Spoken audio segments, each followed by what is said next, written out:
My name is Jodi. I'm from Ulverston, Tasmania. My son Tristan was diagnosed with acute lymphoblastic leukaemia at 3 years old. So I took him to the doctor, and the doctor straight away said, we need blood tests now, and tried, don't panic Jodi, don't panic. Of course, that's much easier said than done. And we got his blood tests done, and a few hours later the doctor rang me and said, you need to pack an overnight bag, Jodi, and get ready, call an ambulance and get straight to the hospital. Tristan has leukaemia, acute lymphoblastic leukaemia, which of course I had no idea what that really was at the time. When we got down to Hobart, Tristan didn't reach remission for quite a few times, not like he should have. Our 2 weeks to 6 months, 2 weeks to 6 weeks actually took 12 months before we were returned home through intensive treatment. When the diagnosis was originally given, I just didn't know what it was. I hadn't heard of anything like that, and I guess what came to mind was cancer. Cancer is what took Tristan's father away.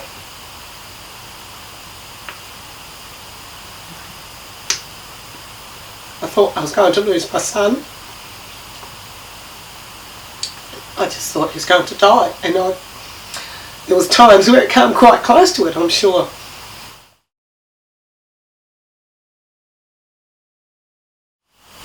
And I can still recall now the doctors taking me into a separate room, and you knew it was going to be bad news, that and he said, I'm so sorry, but he hasn't received remission yet. We need to intensify and do this again and go on. And that is heartbreaking, because I remember telling the doctor once, I could see in my son's eyes, he just looked so sick.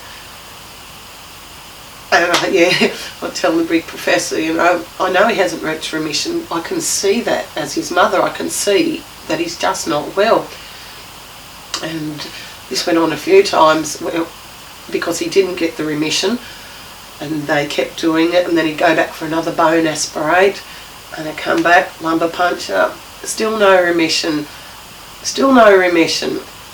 and that's when I actually thought, it's not working, he's just going to die, he's getting sicker and sicker.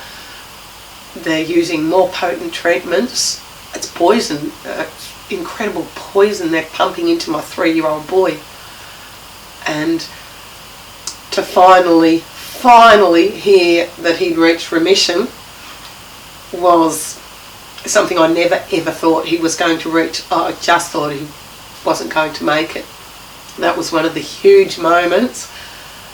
It was just so exciting. Yeah, that was a really good moment. That was the best to hear. That was huge. We ended up staying at that unit for 12 whole months before we were actually allowed to come back to our home in Ulverston. At that time I was separated from my other children. They stayed up here, and essentially I was supporting 2 separate households. The one up here with all the children, and the one down there where we were living. We were split up for those whole 12 months. When I could, I organised for the children and paid for the children to be transported down to Hobart to stay with us. And on those very lucky occasions we were actually allowed to leave Hobart, we'd come home for a few days, because there was never really much of a break in Tristan's treatment. It was full on bang, bang, bang.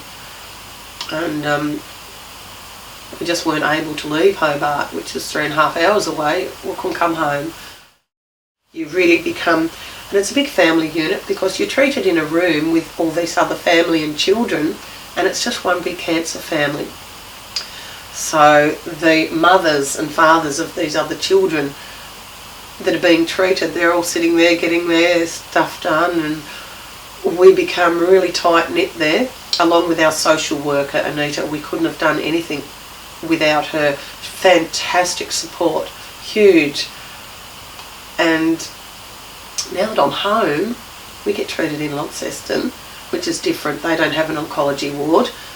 you're treated up in a hospital room. Again, we just get the one little chemo room, so we're on our own, which I guess I find that probably a bit more difficult. To know that we couldn't be treated at the Verney Hospital half an hour away, we couldn't be treated at Launceston an hour and a quarter away, we had to go 3.5 hours away to be live-in patients. That was huge on my daughter, who was studying for her exams at college, and she's had to come home and all of a sudden look after 3 younger siblings, one who has autism. The impact of having to be separated from your family for 12 months is, I guess it's one of those things you just can't really imagine unless it happens to you. And for Tristan, it was huge for Tristan.